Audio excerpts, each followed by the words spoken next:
जिला स्तरीय नगरीय निकायों के लिए मास्टर ड्रेनेज प्लान बनाए जाएंगे। इस हेतु 40 करोड़ रुपए का व्यय किया जाएगा।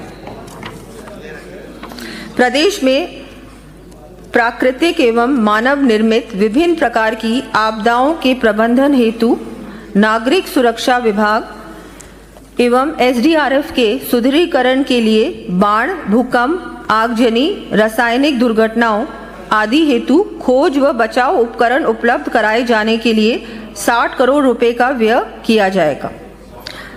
अग्निशमन सेवाओं के विकास एवं उन्नयन की दृष्टि से 93 फायर बाइक्स उपलब्ध कराए जाने के लिए 16 करोड़ रुपए व्यय किए जाएंगे। आमजन की सुरक्षा एवं सतर्कता के लिए नदियों के प्रवाह में प्रमुख बांधों के डाउनस्ट्रीम एरियाज में early warning siren systems 10 crore रुपए की लागत से लगाए जाएंगे। साथ ही जड़ावता सवाई माधोपुर में बाढ़ सुरक्षा कार्यों के लिए लगभग 75 करोड़ रुपए व्यय किए जाएंगे। आमजन की सुविधा के लिए प्रदेश के विभिन्न स्थानों पर जन कल्याण संबंधी विभिन्न कार्य करवाए जाएंगे। इन कार्यों का विवरण मैं सदन के पटल पर प्रस्तुत कर रही हूं।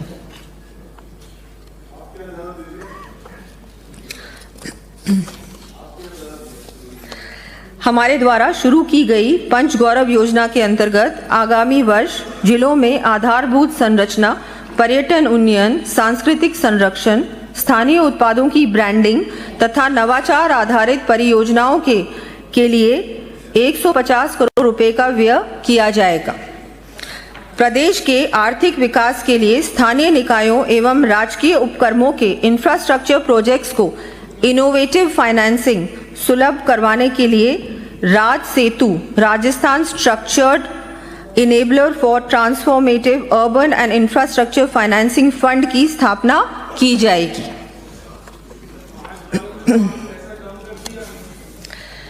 तीसरा स्तंभ, औद्योगिक विकास एवं निवेश को प्रोत्साहन। भारत की वैश्विक पहचान को और अधिक मजबूती देने तथा आर्थिक प्रगति के पथ पर देश को निरंतर आगे ले जाने वाले कुशल नेतृत्व के धनी हमारे प्रधानमंत्री श्री नरेंद्र मोदी जी ने राजस्थान की अर्थव्यवस्था के असीम पोटेंशियल को रेखांकित करते हुए कहा था, राजस्थान राइजिंग तो है ही, रिलायबल भी है, राजस्थान रिसेप्टिव भी है और समय के साथ खुद को रिफाइन करना भी जानता है। प्रदेश की अर्थव्यवस्था को और अधिक मजबूत बनाने के लिए आवश्यक है तीव्र औद्योगिक विकास। हमारे इस कार्यकाल के दौरान राजस्थान देश के सबसे तेजी से बढ़ते हुए औद्योगिक केंद्र के रूप में उभरा है। राजस्थान के सरकार के कार्यकाल के पहले वर्ष में ही माननीय मुख्यमंत्री श्री भजनलाल शर्मा जी के नेतृत्व में आयोजित राइजिंग राजस्थान 2024 से जहां एक ओर प्रमुख घरेलू एवं वैश्विक उद्योगों को प्रदेश में निवेश के लिए बल मिला है, वहीं दूसरी ओर नवीन औद्योगिक क्षेत्रों और सेक्टर स्पेसिफिक पार्क्स की स्थापना से मैन्युफैक्चरिंग इकोसिस्टम को मजबूत भी किया है। हमारे औद्योगिक विकास की गति का आकलन इस तथ्य से भी किया जा सकता है कि पिछले एक वर्ष में हमने प्रतिदिन 8 उद्योगों के लिए भूमि आवंटित की है। 8 उद्योगों के लिए भूमि आवंटित की है तथा औद्योगिक आधारभूत सुविधा के उन्नयन एवं विकास के लिए गत 50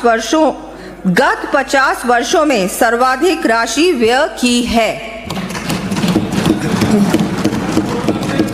इसी कड़ी में हमारे द्वारा औद्योगिक विकास तथा हैसल फ्री निवेश को दृष्टिगत रखते हुए डायरेक्ट अलॉटमेंट पॉलिसी लागू कर 1200 से अधिक उद्यमियों को 800 एकड़ भूमि का आवंटन किया गया है।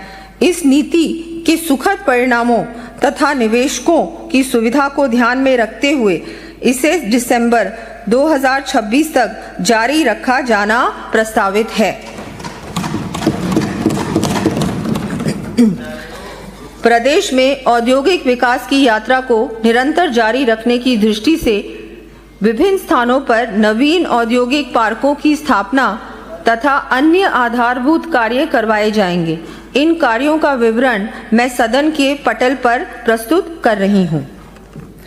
औद्योगिक क्षेत्र एवं आधारभूत संरचनाओं के विकास के लिए लैंड एग्रीगेशन के विकल्प का उपयोग किए जाने हेतु आवश्यक विधिक प्रावधान किए जाने प्रस्तावित हैं।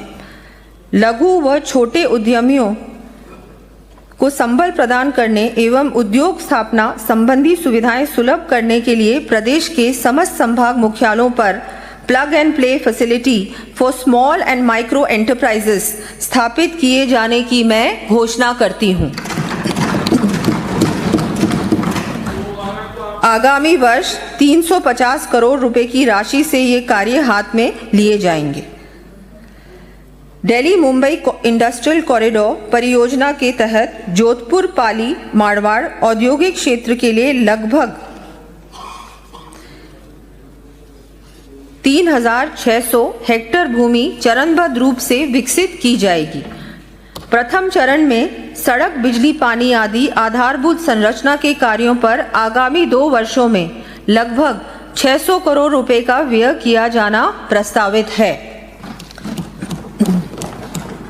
प्रदेश में लॉजिस्टिक इकोसिस्टम को विकसित करने के लिए सहारनपुर एवं डिडवाना कुचामन के पर्वतसर में भूमि आवंटित की गई है।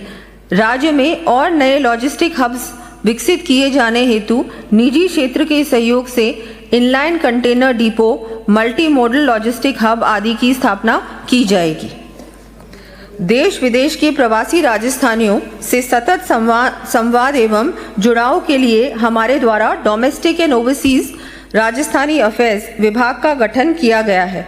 वर्तमान में राजस्थान फाउंडेशन के 26 चैप्टर्स कार्यशील हैं।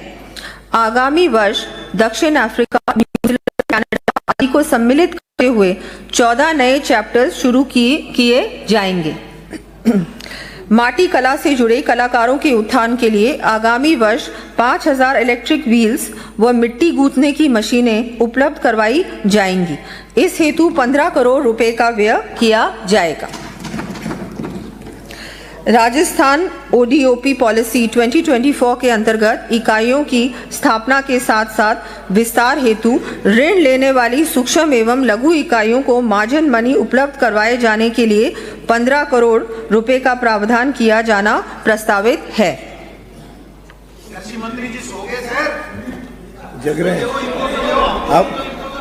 आपने जगा दिया बहुत।